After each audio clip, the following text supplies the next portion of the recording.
Hey guys, Majeffries here, and welcome to episode 111 of You Don't Win Anything with Kids. In the last episode, we beat Shrewsbury 3-0 at home, and now we've got Cheltenham at home. So, I skipped through a screen by accident, apologies for that. But we are now in the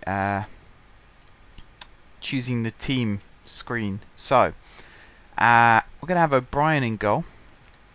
We're going to bring Villa back in at right back. Jones is back from injury, so he will slot in at left back, which means that Cartwright can return to his position at left centre back. And we're actually we're going to keep Stevens in that position because Howlett Mundell is a bit jaded, 91%. So we'll give him a rest. He's earned it. Midfield, we are going to have McConnor on the right hand side and Forster Kasky on the left hand side. Advanced midfield, we're going to have Bobo in the hole. We're going to have Carino on the right, and we're going to have Beckhold on the left, I think. Maybe we might have Beckhold on the bench because he's just come back from injury, so he's still not quite 100%. On that note, we'll have J. Emmanuel Thomas on the left hand side. In fact, let's swap Bobo and Emmanuel Thomas round. There we go. And then up front, we're going to have February's Player of the Month, Adam Campbell, who's just been sensational. He scored 6 goals in 4 games, which is an unbelievable return. Even for a player at this level, it's just fantastic. Right, bench, we're going to have King as the goalkeeper. We're going to have Hutchinson. We're going to have Warnock. That's the left back option. We're going to have Yanaris. We're going to have Grant. Let's have Johnston and Beckhold. Where's he gone? There he is. Beckhold. And there we go. That's our team. So let's get into the match. Now, you remember a few episodes ago I was saying I had an issue where it was coming up with a bug, the game was crashing and losing save files and things because of it. That problem is ongoing. What it does is when the game crashes, it does back up the save file, so I'll just load it in again from the backup. The problem is, matches like this, I just tried to save the game before starting this episode and it crashed. So for all I know, I'm going to finish this episode, try and save the game, and it's going to crash. If that does happen, then you might end up with an incident like the Mansfield game where we'll play the match like this, we'll say it finished 3-0, and then we'll end up in the next episode, I'll have to tell you guys what happened if I had to run the match again, which is frustrating. I'd like it to be avoided. I've looked up online what the problem might be and no results have come up, so I've no idea what's causing it. What I do know is that we are 1-0 up. Ricky Carino with the goal. Very good run down the left from Bobo. In fact, we'll see the replay and I'll talk you through it. Bobo crossed the ball there. Campbell did really well to keep it in. Knocked it back to Bobo, who fired it across goal. Carino's initial header was saved by Scott Brown, but he dived on the rebound and buried it in the back of the net. Fantastic finish. Really well played. Very early in the game as well, we returned to our usual position of winning the match. And in terms of the table, this is our second game in hand, and it's our final game in hand. And it puts us in a really good position. Cheltenham nearly bouncing back straight away with an equaliser. That shot going just wide. I actually thought that was going to go in, so I'm a little bit glad that didn't. Looking at the table, we are currently 16 points clear at the top, and like I said, we're out of games in hand.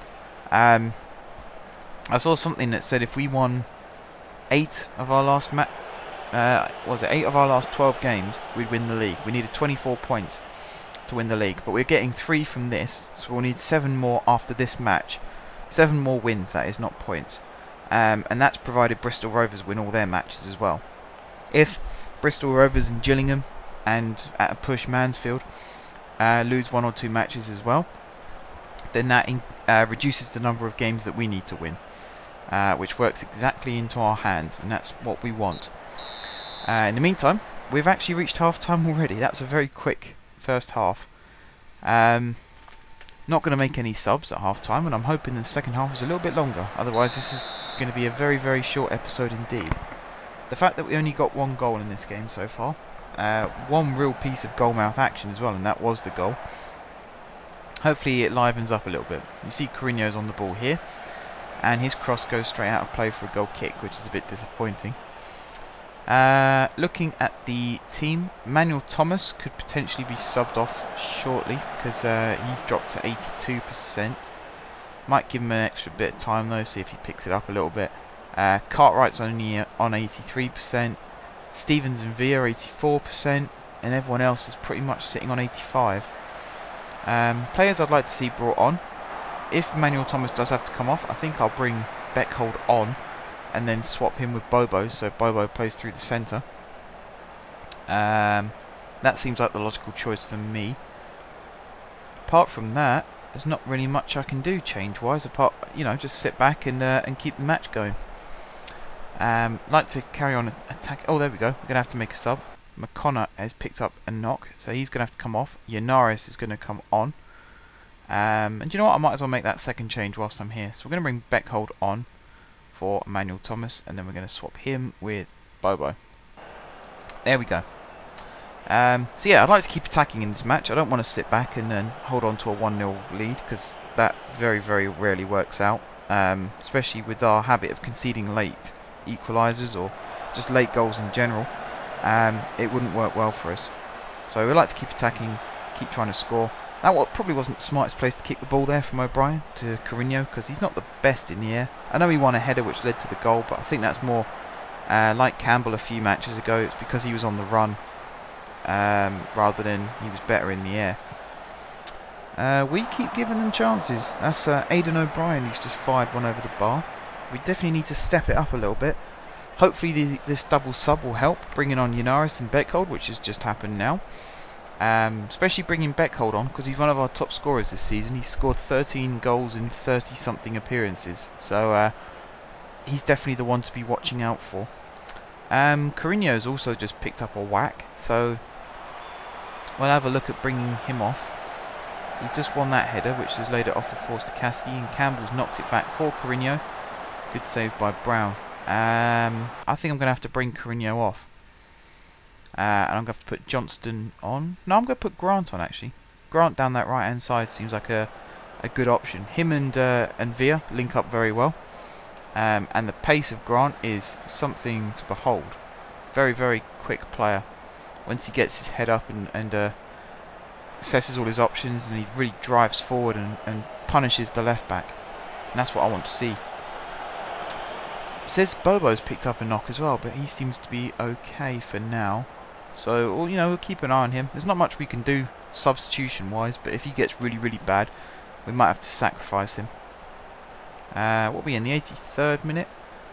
Normally I would consider bringing him off, but because we're only 1-0 up, it is a massive risk. Although Grant nearly made it 2-0, which would have made the decision a lot easier. As it happens, it was knocked behind for a corner, which Bobo will take. He can't keep it in play. It's just really disappointing. I'm going to bring Bobo off. I think it would be stupid leaving him out there. So he should be coming off very shortly, hopefully, before he gets worse. And we'll have to see out the match with 10 men. There we go, we'll have to see it out with 10 men. I mean, we should be able to do that. We haven't sacrificed anyone defence-wise. We've only lost our Cam, so we can still use our wingers. And we've still got Campbell up front, of course, who can make things happen. And here's Grant driving down the right-hand side. Pulls it back for Villa. Tries to get the ball in. Deflected for a corner, which Villa will probably take. Is it Villa? No, it's Grant who will take this one. And again, it's straight out for a goal kick. What is with these set pieces on this game? Every team seems to do it. Really frustrating. We're in injury time, and we haven't even crossed 10 minutes yet for this video, so this could be a very, very short episode. But hopefully next episode there'll be more action and more content, or if you guys prefer these short episodes, then here's a present for you. As long as we win this match, I'm not overly concerned as to how short it went on for. That's the main thing. Villa with the throw. Campbell tried to leave it, bounced around a little wickedly there. Beckhold trying not to give up on it, but unfortunately it was just taken off him at the end there. Cheltenham have a throw. We've still got 2 minutes of injury time left, mind. So this could drag on for a little bit. Depends how much goes on. It's worrying me though that we're in this stage of the game and it's showing Cheltenham on the ball a lot more though. That's a concern. You got Penn who's just been played in. He's found O'Brien. That's a shot straight into the hands of our O'Brien, luckily. We've got to be careful though, we can't be complacent. We got players like Forster-Caskey and Jones who usually at this stage I'll be bringing them off, waste a bit of time and also keep them fresh for the next match, but as we've seen with Bobo, we've run out of subs, so we're just going to have to hope that they're okay to finish the match. Ideally we'd like to finish with more than 9 men, sorry. 10, keep it at 10 would be nice.